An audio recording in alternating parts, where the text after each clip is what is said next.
prometemos no intervalo falar sobre a dose de reforço. Sim. E a gente conversa agora sobre isso. O Ministério da Saúde confirmou para 15 de setembro o início da aplicação de mais uma dose da vacina contra a Covid-19 em idosos e pessoas imunossuprimidas. Muitos estados, porém, já começaram a aplicação dessa dose de reforço. Sobre esse assunto, vamos conversar com o presidente da Sociedade Brasileira de Imunizações, Juarez Cunha. Bom dia, doutor Juarez. Muito obrigada por estar aqui com a gente na CNN mais uma vez, num sábado pela manhã. Queria já começar perguntando quanto essa aplicação da dose de reforço pode ajudar esses grupos mais fragilizados, que são os idosos e as pessoas imunossuprimidas. Bom dia, Luciana e Marcelo. É um prazer estar com vocês novamente aí na CNN e com quem está nos assistindo. Bem, eu acho que é importante salientar que os estudos têm demonstrado, e em especial também com o surgimento da variante Delta, que nós precisamos melhorar a proteção, principalmente em determinados grupos que receberam a vacina, né? E esses grupos são exatamente os imunodeprimidos, então as pessoas que têm alteração na imunidade, e os idosos. A nossa experiência com outros tipos de vacinas também já eram essas, de que eles respondem com menor intensidade, né? E essa notícia da necessidade de uma dose extra, uma dose de reforço, ela cada vez toma mais força, né? Não só para esses casos, mas também para outras situações. Doutor, tem um debate em relação a qual seria essa terceira dose. Se tem que seguir as doses e a marca da vacina da primeira e da segunda dose, se tem que ser diferente. E também há um outro debate em relação à Coronavac, que nesse público especificamente a eficácia seria menor. Então seria adequado, a terceira dose seria adequada à aplicação da Pfizer ou mesmo da AstraZeneca.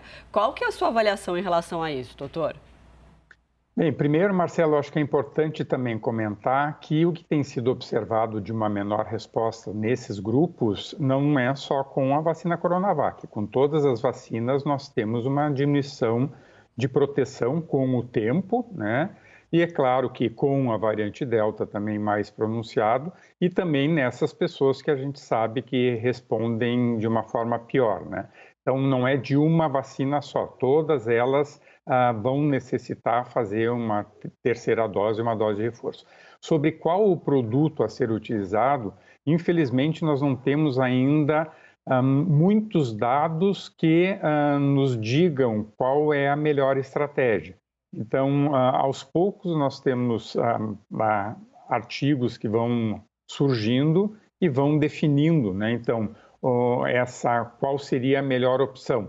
Porque a gente fala entre a vacina sempre do mesmo laboratório, né, ou utilizar uma vacina de um outro laboratório na terceira dose, que é na realidade também era já um assunto bastante discutido, porque alguns estudos mostravam que quando tu faz vacinas de plataformas diferentes, tu pode ter até uma melhor resposta protetora utilizando um produto diferente daquele anterior que foi utilizado, né? Ou da primeira ou das duas primeiras doses.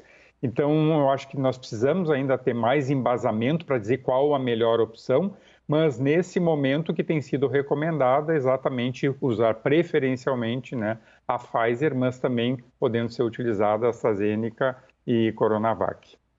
Doutor, o senhor acha que a gente vai ter, como no início desse ano, uma discussão e às vezes até uma bateção de cabeça sobre quem é o grupo prioritário, quem deve ser vacinado? Por que eu digo isso? Porque o senhor acaba de falar da vacina da Pfizer. A vacina da Pfizer vai ser usada como terceira dose, mas é a única vacina também liberada para adolescentes. Não temos doses. Acho que a gente vai ter que fazer uma escolha entre os adolescentes ou aplicar a terceira dose em grupos que vão precisar desse reforço?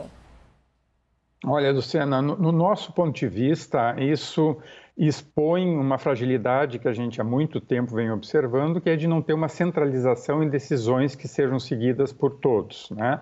Então, exatamente o que está acontecendo agora, né? No momento de início de terceira dose prevista pelo Ministério a partir de 15 de setembro e vários estados já iniciando.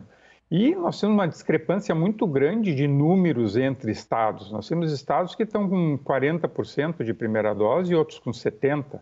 E de segunda dose nós temos estados com 14% e outros com 35%.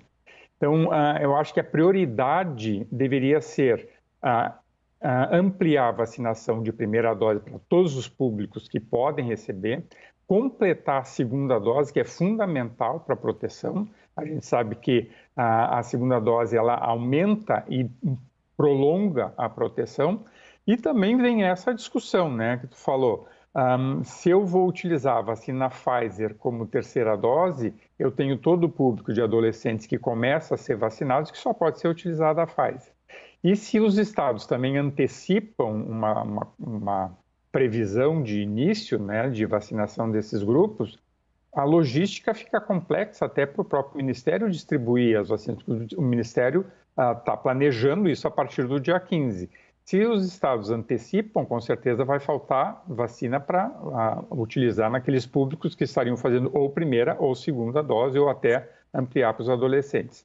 Então, são discussões bem interessantes e difíceis de serem colocadas em prática, porque o que a gente tem que pensar, o que é mais importante? Ampliar um maior número de pessoas, ter o maior número de pessoas com 2 doses, ampliar para adolescentes, iniciar a terceira dose. A situação epidemiológica tem que ser muito bem avaliada para embasar essas decisões. Infelizmente, essas decisões muitas vezes têm sido só políticas, né? Como assim, eu quero anunciar antes dos outros o que vai acontecer e o que eu vou fazer. E o que chama muito a atenção é essas diferenças muito marcantes nos diferentes estados. É claro que eu acho que tem performance, tem a estrutura diferente, né, nos estados, mas chama muito a atenção nos percentuais muito diferentes ainda. E essa inequidade que a gente fala em todo o mundo, de países que nem começaram a vacinar e nós aqui já pensando em terceira dose, essa inequidade está acontecendo no nosso próprio país. Então, nós temos estados que estão muito atrasados e nós precisamos melhorar a vacinação em todos os sentidos, principalmente primeiras e segundas doses. Marcela, só um minuto, só para completar, doutor, mas o senhor não acha que numa situação como essa, não seria o caso do Ministério da Saúde, do governo federal, tomar as rédeas e tomar a frente e dizer o que é prioridade e orientar todos os estados e municípios?